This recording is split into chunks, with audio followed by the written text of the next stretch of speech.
रही आज की बात में आज हम बात करेंगे। आज हमारा टॉपिक सियासी अदब से है। उससे चाहेंगे कि एक एग्जांपल हम लें और उससे हम ये एक सबक हासिल करें। हमारी ज़िंदगी में बहुत अहम मामलात होते हैं, इसी की बहुत बड़ी अहमियत होती है। वो आएंगे फिर उसी टॉपिक पर कि एक शख्सियत है, फ़्रांस की शख्सियत हैं, चार्ल्स डी गाल। चार्ल्स डी गाल कहते हैं कि सियासत में उस्ताद का दर्जा माना जाता है। दुनिया में माने जाने वाले सियासतदान माने जाते हैं और सियासत में जो बहुत माहिर हैं और उसके अलावा जो तालिब इल्म है, सियासत सीखना चाहते हैं, वो चार्ल्स डी गाल के जो माहिराना टिप्स हैं उनसे फ़ायदा लेते हैं और मुस्तफ़ीद होते रहते हैं। कहते हैं कि चार्ल्स डी गाल पहले फ़ौजी थे, उसके बाद वो सियासत में आए। फ़ौजी सेकंड वर्ल्ड वार में उन्होंने हिस्सा लिया था और फ़्रांस को बहुत आला दर्जे पर फाइज़ किया था, यानी फ़तह याबी से लिया था। नाज़ीज़म जर्मनी का बहुत बर्बरियत से लबरेज़ था, उनसे मुआरका करके उन्होंने फ़तह हासिल की थी। उसके बाद वो सियासत में आए थे, सियासत में बड़ा नाम कमाया था, बड़ा नाम। सबसे पहला कंट्रीब्यूशन चार्ल्स डी गाल का ये था कि चार्ल्स डी गाल ने फ़्रांस को दुनिया में चौथे नंबर पर ताकतवर तरीन मुल्क के तौर पर सामने लाए थे। उसके अलावा जब वो प्रेसिडेंट बने तो बहुत काम किया। जिस तरह कॉन्स्टिट्यूशन ऑफ पिटिशन है पाकिस्तान है, इस तरह उन्होंने कॉन्स्टिट्यूशन ऑफ फ्रांस लिखा था। 1965 में वो सदर बने थे, 69 में इस्तीफ़ा दिया था और 1970 में उनकी डेथ हो चुकी थी।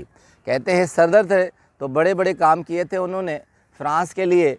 तो एक अमेरिकन सदर, 37वें अमेरिकन सदर निकोलसन उनके बहुत बड़े मद्दाह थे, वो उनसे बहुत मुतासिर थे। कहा जाता है कि वो उनसे मुलाकात करके बहुत कुछ सीखते थे। तो एक मर्तबा अपनी सदारती इलेक्शन लड़ रहे थे निकोलसन, तो उन्होंने चार्ल्स डी गाल से कहा था कि मुझे सियासत में कामयाब होने का कोई फार्मूला बताइए कि सियासत में किस तरह आदमी कामयाब होता है, क्योंकि चार्ल्स डी गाल फ़ौज में थे और उसके बाद सियासत में थे।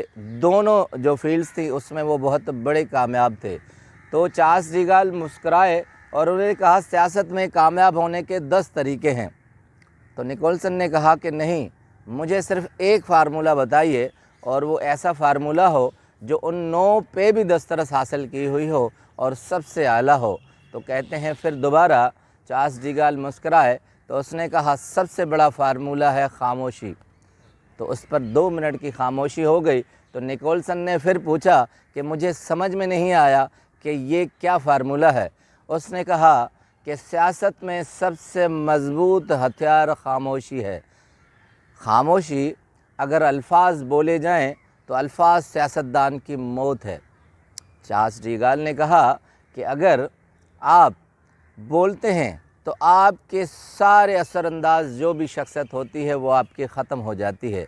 उसके बाद चार्ल्स डी गाल ने कहा कि हर चीज़ के 2 रद्द-ए-अमल होते हैं, एक हाँ होता है और एक ना होता है। जब आप हाँ करते हैं या ना करते हैं तो उसके रद्द-ए-अमल में कोई ना कोई रद्द-ए-अमल आ जाता है, मगर जब आप खामोश होते हैं तो उसका कोई भी रद्द-ए-अमल नहीं आता। ये तीसरा दर्जा है किसी भी अमल का कि आप खामोशी इख्तियार करते हैं और आप तूफ़ानों से बच जाते हैं। चार्ल्स डी गाल ने निकोलसन को बताया कि दुनिया में बड़े से बड़ा सियासतदान इस आर्ट में मुब्तला होता है, वो कोई भी तूफ़ान आ जाए, कोई भी ऐसी बर्बरियत आ जाए, वो खामोश रहता है।